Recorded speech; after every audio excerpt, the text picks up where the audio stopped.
Dak Prescott had been playing hardball with Jerry Jones and the Cowboys for the last 2 years. He got tagged. He bet on himself. Unfortunately for him, he got injured, broke his ankle against the Giants last season, and many thought that would put the Cowboys in position to lowball him, to give him a bad offer, to give him maybe not the contract that Dak Prescott was anticipating, that him and his team was anticipating, but they finally get it done. 4 years, $160 million, $126 million in guarantees, no trade clause, no tag provision. He is going to be there the whole 4 years. They can't trade him unless he wants to get traded, and they can't tag him anymore. So this dance that they did this time around is not going to happen again. Dak Prescott, 4 years, $160 million. In my opinion, this is a better deal for Dak Prescott than the deal that Patrick Mahomes got for the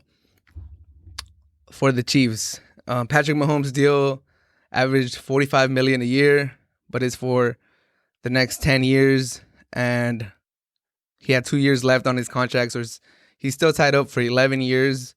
When Dak Prescott ends his contract in 4 years, Mahomes is still going to have 7 years on his contract. I don't know. Dak Prescott, I think he played it good. He took a risk. The risk was probably super stressful. I know when he got hurt, I was worried for him. I felt bad for him. I thought he cost himself some money. I thought that the ankle, I didn't know how bad it was going to be, if he's going to be able to come back. It was very gruesome, very hard to watch. But now I'm happy for Dak Prescott. He had a tough year. His brother died. The injuries, not getting the contract that he wanted. All of this stuff, seeing the Cowboys just completely fall apart without him. I know it must have been a hard year for Dak Prescott. But he gets paid. He gets his contract. I'm very happy for him. Finally gets it done. He is one of the better quarterbacks. I'm happy for him, but I do think it's a little bit of an overspend by the Cowboys. But it's not really their fault. That's how the quarterback market works nowadays.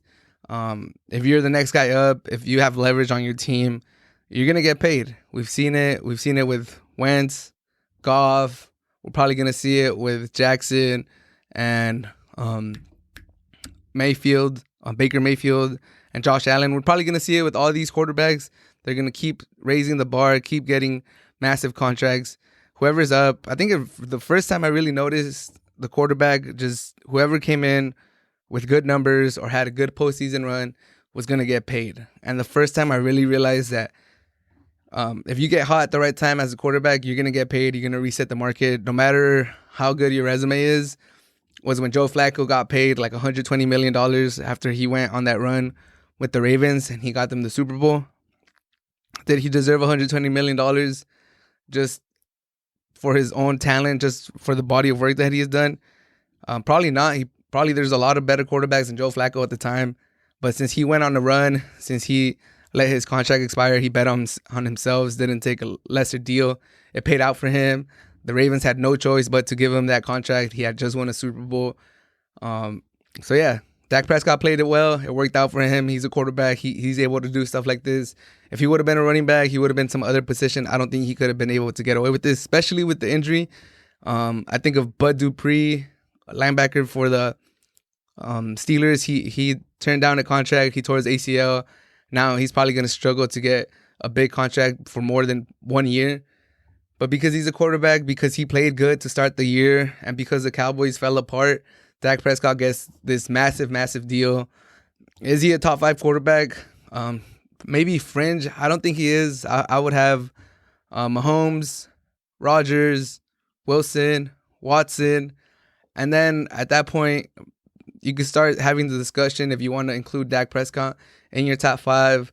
But there's other quarterbacks out there like Matt Ryan. Herbert's going to be there. Tannehill, you gotta think of him too. Breeze, he's probably washed, but around that point is when you can start talking about Dak Prescott.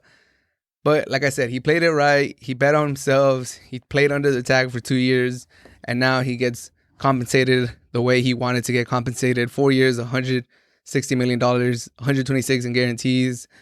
His average is actually higher than Mahomes if you consider the 2 years that were left in Mahomes' original contract.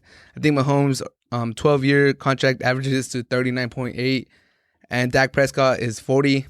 His averages is 40. So technically, this is the most lucrative contract in the NFL history by year. 4 years, $160 million, 40 per year. Congratulations to Dak Prescott. Congratulations to the Cowboys because they looked terrible without Dak Prescott last year. Andy Dalton is not a bad quarterback. He's not a great quarterback. He's a pretty good quarterback. He's a serviceable quarterback. He's probably one of the best backup quarterbacks in the NFL. And the team stunk without Dak Prescott. They weren't doing that good with him, to be fair, but they just completely fell off a cliff without him. I wish Dak Prescott all the success in the world. He seems like a good guy. He spoke about mental health, and I know how tough that could be. He looks like he's a good leader. He checks all the boxes. He's mobile. He's not stagnant in the pocket. He has a pretty good arm. He's working on the deep accuracy, especially outside of the hashes. He's shown improvement, especially last year. Before he got hurt, before last year, a lot of people said his best year was his rookie year when he came out of nowhere as a 4th-round pick. But last year, he showed that he could put up numbers. He has the arm. He could be the guy. Even though they weren't getting the wins, you couldn't really put the blame on Dak Prescott. But now Dak Prescott has to perform. There's going to be a lot of pressure on him. He's in America's team. The division is really weak. The Giants don't have a quarterback, in my opinion. They don't really have a direction. I can't really see that team being that big of a threat for the Cowboys. Washington football team doesn't have a quarterback. How's Taylor Heineke going to do? And who's the other team? The Eagles, Jalen Hurts, we'll see if they give him the reins to that. They look like they're a mess too after winning the Super Bowl not too long ago. So it looks like the Cowboys should be able to dominate this division or at least win a couple of division titles in these next 4 years of Dak Prescott's career. So I'm hoping that he's able to take that next step. He solidifies himself as a top 5 quarterback. And we'll see if he's able to take the Cowboys back to the promised land.